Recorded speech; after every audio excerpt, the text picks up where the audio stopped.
Assalamualaikum warahmatullahi wabarakatuh.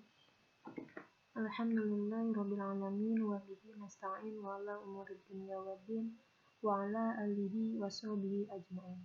Rabbi shrahli sadri wa yassirli amri wahlul 'uqdatam min lisani yafqahu qawli. Amma ba'd. Yang saya hormati dosen pengampu mata kuliah Supervisi Pendidikan Ibu Dr. Siti Komariah, SPD MPDI, dan rekan-rekan semua yang berbahagia. Kami dari kelompok 8 yang beranggotakan saya sendiri Nurhayati dan rekan saya Farida Nurul Hidayah. Kami di sini akan membahas tentang peran kompetensi pedagogik guru dalam meningkatkan prestasi siswa SDIT Azkia 1 Cisaat melalui supervisi.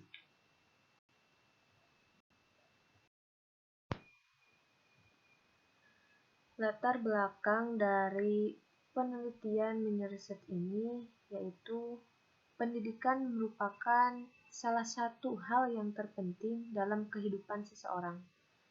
Pendidikan dan pembelajaran tentu akan hadir dari seorang guru dalam menyampaikan materi pembelajaran tersebut. Kompetensi merupakan komponen utama dari standar profesi di samping kode etik sebagai regulasi perilaku profesi yang ditetapkan dalam prosedur dan sistem pengawasan tertentu. Nah, dalam Undang-Undang tentang Guru dan Dosen pada pasal 1 ayat 10 dinyatakan bahwa kompetensi adalah seperangkat pengetahuan, keterampilan, dan perilaku yang harus dimiliki, dihayati, dan dikuasai oleh seorang guru dan dosen dalam pelaksanaan tugas keprofesionalan. Nah, kompetensi pedagogik merupakan kemampuan yang berkaitan dengan pemahaman siswa dan pengelolaan pembelajaran yang mendidik dan dialogis. Nah, kompetensi pedagogik juga merupakan kemampuan yang berkaitan dengan pemahaman siswa dan pengelolaan pembelajaran yang mendidik dan dialogis. Nah, untuk selanjutnya yaitu rumusan masalah dalam penelitian itu yaitu yang pertama yaitu bagaimana kompetensi pedagogik guru di SDIT Azkia 1 Cisaat. Yang kedua, bagaimana prestasi siswa di SDIT Azkia 1 Cisaat. Dan yang ketiga yaitu bagaimana peran kompetensi pedagogik guru dalam meningkatkan prestasi siswa SDIT Azkia 1 Cisaat melalui supervisi. Nah, adapun tujuan dari penelitian ini yaitu satu, untuk mengetahui kompetensi pedagogik guru di SDIT Azkia 1 Cisaat. Yang kedua, untuk mengetahui prestasi siswa di SDIT Azkia 1 Cisaat. Dan yang ketiga yaitu untuk mengetahui peran kompetensi pedagogik guru dalam meningkatkan prestasi siswa SDIT Azkia 1 Cisaat melalui supervisi. Untuk fokus penelitian ini yaitu yang pertama mengenai kompetensi pedagogik. Pada Depdiknas 2008 merumuskan definisi kompetensi sebagai pengetahuan, keterampilan, dan nilai-nilai dasar yang direfleksikan dalam kebiasaan berpikir dan bertindak. Nah, menurut Muhyiddin Syah, kompetensi adalah kemampuan, kecakapan, keadaan berwenang, atau memenuhi syarat untuk ketentuan hukum. Nah, kompetensi guru merupakan perpaduan antara kemampuan personal, keilmuan, teknologi, sosial, dan spiritual yang secara kafah membentuk kompetensi standar profesi guru, yang mencakup penguasaan materi, pemahaman terhadap peserta didik, pembelajaran yang mendidik, pengembangan pribadi, dan profesionalisme. Nah, kompetensi pedagogik juga merupakan kemampuan yang berkaitan dengan pemahaman siswa dan pengelolaan pembelajaran yang mendidik dan dialogis. Dalam kompetensi pedagogik disebutkan beberapa kompetensi inti yang harus dikuasai oleh seorang guru mata pelajaran. Di antaranya yaitu yang pertama, mengembangkan kurikulum yang terkait dengan mata pelajaran yang diampu. Yang kedua, memahami prinsip-prinsip pengembangan kurikulum. Yang ketiga, menentukan tujuan pembelajaran yang diampu. Yang keempat, menentukan pengalaman belajar yang sesuai untuk mencapai tujuan pembelajaran yang diampu. Yang selanjutnya yaitu memahami materi pembelajaran yang diampu yang terkait dengan pembelajaran dan tujuan pembelajaran. Yang selanjutnya yaitu untuk mengembangkan indikator dan instrumen penilaian. Selanjutnya menyelenggarakan pembelajaran yang mendidik. Yang selanjutnya memahami prinsip-prinsip perencanaan pembelajaran yang mendidik. Yang selanjutnya mengembangkan komponen-komponen rancangan pembelajaran, dan yang terakhir yaitu menyusun rancangan pembelajaran yang lengkap baik untuk kegiatan di dalam kelas, laboratorium maupun di lapangan. Nah, pembinaan guru melalui supervisi akademik kepala sekolah yaitu salah satu program yang dapat diselenggarakan dalam rangka pemberdayaan guru adalah supervisi akademik itu. Supervisi akademik adalah serangkaian kegiatan membantu guru mengembangkan kemampuannya, mengelola proses pembelajaran demi pencapaian tujuan akademik. Nah, supervisi akademik juga ini merupakan upaya membantu guru-guru mengembangkan kemampuannya mencapai tujuan akademik tadi.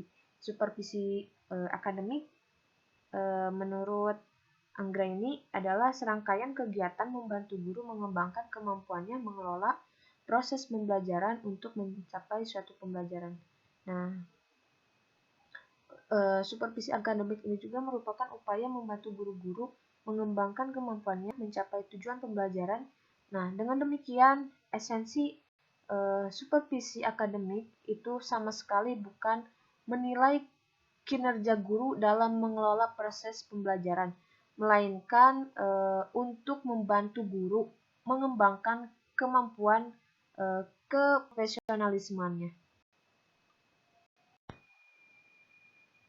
Nah, meskipun demikian, supervisi akademik tidak bisa terlepas dari penilaian unjuk kerja guru dalam mengelola pembelajaran tadi. Penilaian kinerja guru dalam mengelola proses pembelajaran sebagai suatu proses pemberian estimasi mutu kerja guru dalam mengelola proses pembelajaran merupakan bagian integral dari serangkaian kegiatan supervisi akademik tadi. Nah, agar supervisi akademik ini dapat membantu guru mengembangkan kemampuannya, maka untuk pelaksanaannya terlebih dahulu perlu diadakan penilaian kemampuan guru sehingga bisa ditetapkan aspek yang perlu dikembangkan dan cara untuk mengembangkannya seperti apa.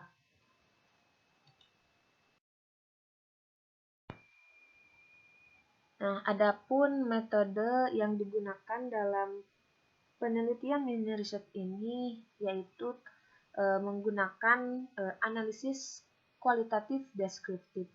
Nah, sebagai sumber datanya yaitu ada data primer dan ada data sekunder. Untuk data primernya yaitu kepala sekolah, guru, serta peserta didik. Nah, sedangkan untuk data sekunder yaitu sumber data atau arsip dan dokumen lain yang berkaitan dengan kegiatan pembelajaran di kelas. Nah, adapun untuk teknik analisis data, yang pertama yaitu mereduksi data, yang kedua penyajian data, yang ketiga yaitu kesimpulan atau verifikasi data. Nah, untuk teknik pengumpulan datanya yaitu melalui metode wawancara, metode dokumentasi, dan observasi. Nah, untuk keabsahan datanya, kami di sini menggunakan yang pertama uji kredibilitas, yang kedua menggunakan uji transferabilitas, dan yang ketiga yaitu menggunakan reliabilitas, dan yang terakhir melakukan uji objektivitas. Nah, adapun untuk hasil dan pembahasan dari penelitian Microsoft ini, yaitu yang pertama tentang gambaran umum SDIT Azkia 1C1. Nah, SDIT Azkia 1C1 ini berada di Jalan Cikirai Kidul, Kecamatan Cisaat, Kabupaten Sukabumi, Jawa Barat. Nah, SDIT Azkia ini sendiri juga langsung dengan sekolah lanjutan dengan jenjang yang lebih tinggi seperti SMPIT dan juga ada SMAIT, yang mana banyak lulusan dari SDIT Azkia ini yang melanjutkan sekolahnya di sekolah yang sama. Yang kedua yaitu tentang keadaan guru dan siswa. Seorang pendidik atau yang lebih sering dikenal dengan sebutan guru mempunyai peranan penting di setiap sekolah dalam proses belajar mengajar. Nah, guru juga bertugas untuk mengerjakan dan menyampaikan pembelajaran. Dengan kepala sekolah yang bernama Mimin Carmela dan dengan jumlah 69 guru, 468 siswa laki-laki dan 451 siswa perempuan. Nah, yang ketiga yaitu tentang keadaan sarana dan prasarana di SDIT Azkia. Yang pertama, sarana dan prasarana merupakan faktor yang dapat membantu proses pembelajaran. Fasilitas yang tersedia akan sangat membantu proses pembelajaran serta dapat mengikuti perkembangan zaman yang ada pada saat ini, khususnya untuk meningkatkan prestasi belajar. Nah, adapun hasil dari penelitiannya ini yaitu mengenai kompetensi pedagogi guru melalui supervisi. Temuan yang ada di lapangan menunjukkan bahwa prestasi peserta didik dapat dilihat dari hasil pembelajaran dan bimbingan dari pendidik itu sendiri. Nah, supervisi yang dilakukan oleh guru dan dipantau langsung oleh kepala sekolah ini sudah terprogram secara rapi sehingga semua guru, baik guru kelas, guru mata pelajaran, guru apapun akan melakukan supervisi tersebut. Dengan adanya kerjasama antara guru dan kepala sekolah, dengan adanya jadwal yang sudah ditentukan, sehingga menjadikan guru akan mempersiapkan bahan ajar yang akan disampaikan nantinya dan menyampaikan materi dengan matang dan tertib administrasinya, baik dari segi kognitif, emosional, dan lain-lain. Nah, supervisi itu sendiri berperan penting serta sangat berhubungan dengan pedagogik guru dalam meningkatkan prestasi. Nah, dengan adanya supervisi, seorang guru pun dapat menyalurkan kreativitasnya baik dari cara menyampaikan pembelajaran ataupun dengan pendekatan itu sendiri. Yang mana apabila setelah melakukan supervisi itu yang selalu dipantau oleh kepala sekolah, apabila terjadi peningkatan pada prestasi peserta didik, maka guru tersebut akan mendapatkan reward dari yayasan ketika akhir semester. Nah, untuk kesimpulan, setelah peneliti menguraikan beberapa bab di atas, dari permasalahan ini dapat diambil kesimpulan bahwa pelaksanaan pedagogi guru melalui supervisi mampu meningkatkan prestasi peserta didik dan pendidik itu sendiri, walaupun memang masih ditemukan kekurangan guru yang hanya menyampaikan tetapi tidak menerapkan kompetensi pedagogik tersebut. Nah, dengan adanya supervisi di sekolah SDIT Azkia 1C saat itu sendiri mampu memberikan semangat mengajar kepada para guru, sehingga mampu mengembangkan potensi dan kemampuan diri guru tersebut serta dapat memotivasi pendidik dalam pembelajaran. Sekian presentasi dari kami. Terima kasih. Wassalamualaikum warahmatullahi wabarakatuh.